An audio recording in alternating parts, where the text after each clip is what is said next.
Assalamualaikum warahmatullahi wabarakatuh. Selamat pagi dan salam sejahtera bagi kita semua. Sebelumnya, saya ucapkan terima kasih kepada Dr. Uun Yanuar yang telah memberikan kesempatan bagi kami untuk melakukan presentasi. Kami dari kelompok 1 akan menerangkan tentang teknik sampling dengan topik teknik pengambilan dan pengawetan contoh sampel biologi air. Kami kelompok 1 yang beranggotakan Andika Faras dan Putra selaku saya sendiri, kemudian Kenya Aprilia Chandra, Tatanan Khairul Ummah, Zaki Muhammad, Angga Indrayanto, Pugar Nugrahanto, Sylvia Sulistianingsih, Tirza Shinta, Bagas Tricahyo, Aufa Aunila, Devin Mahardika, Aisyah Dafa, dan Reski Wayudi.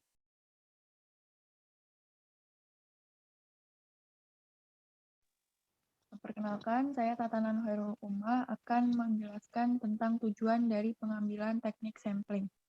Pengambilan sampel bertujuan untuk membantu peneliti dalam mengatasi keterbatasan-keterbatasan yang ditemui peneliti dalam lapangan. Next. Baik, sebelumnya perkenalkan saya Syahda Fauzani. Berikut terdapat beberapa metode yang dapat dilakukan. Yang pertama yaitu creasing, yang kedua transek kuadrat, yang ketiga transek garis, dan yang terakhir adalah pemilihan titik atau stasiun. Next. Baik, selanjutnya di sini saya Pugar Nugrahanto akan menjelaskan mengenai contoh pengawetan pada organisme biologi air. Di sini ada 3 contoh. Yang pertama pengawetan plankton, pengawetan bentos, dan pengawetan perifiton.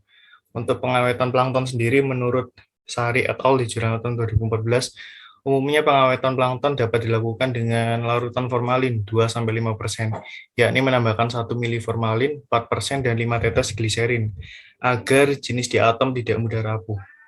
Lalu yang kedua, pengawetan perifiton. Untuk perifiton didapatkan dengan cara mengambil beberapa substrat, kemudian substrat tersebut disikat atau dikerik bagian permukaannya seluas 3x3 cm sebanyak 3 buah substrat. Kemudian masukkan hasil kerikan ke dalam botol film dan diberi aqueous, lalu diawetkan dengan larutan Lugol. Lalu yang ketiga ya ini pengawetan bentos. Untuk pengawetan yang direkomendasikan sebagai pengawet adalah larutan formalin 10% sebagai pengawet dan fiksatif. Bila sampel mengandung sejumlah besar material organik atau sejumlah invertebrata, dibutuhkan formalin 20%. Oke, selanjutnya boleh dilanjutkan teman saya. Saya Tria Sinta Setiasi akan menjelaskan mengenai cara sampling. Yang pertama yaitu probability sampling. Yang kedua non-probability sampling dengan cara tambahan lainnya. Yaitu yang ketiga subjektif dan yang keempat convenient sampling.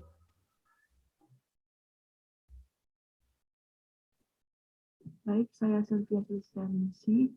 Nah, pada pengawetan sampel biologi air, ada beberapa larutan yang digunakan, yaitu pertama larutan formalin, yang digunakan untuk mengawetkan seperti ikan atau sesuatu yang berstruktur atau tebal, dikarenakan intensitas daya alurnya sangat tinggi dan keras. Selanjutnya untuk larutan alkohol digunakan untuk mengawetkan bentos karena mempunyai organ. Selanjutnya untuk larutan Lugol, intensitas daya awetnya rendah, sehingga digunakan untuk mengawetkan perifiton karena hanya mempunyai jaringan dan sel.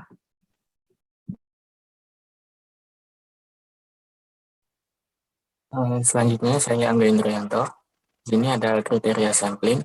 Yang pertama, dapat menghasilkan data yang akurat. Yang kedua, dapat memberikan informasi yang berhubungan dengan populasi yang diteliti.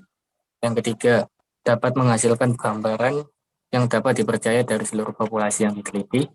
Yang keempat, dapat dijadikan sebagai pedoman atau acuan dalam mengambil suatu keputusan. Dan yang kelima, dapat memberikan keterangan sebanyak mungkin dengan biaya.